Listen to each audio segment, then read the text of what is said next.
It's a massive effort to get the lights back on for 3 million customers who lost power during Hurricane Milton.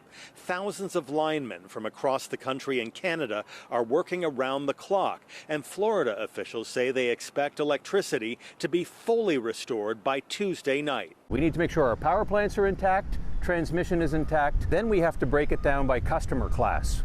Who are the critical customers? As that wraps up, folks on the state's west coast are cleaning up debris left behind by back-to-back hurricanes.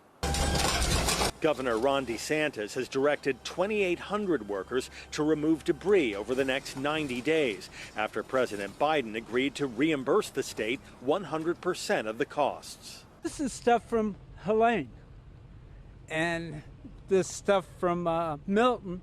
About this high. The president visited Florida on Sunday to survey the damage. He says FEMA has already opened 10 disaster recovery centers in the state, and more are on the way.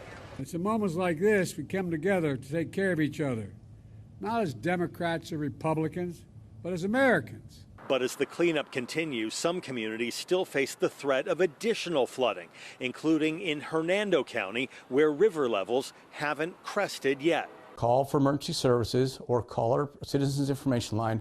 We will come out there. We are ready to respond and evacuate you. President Biden says initial estimates place the damage from Hurricane Milton at $50 billion. In Tampa, Jonathan Seri, Fox News.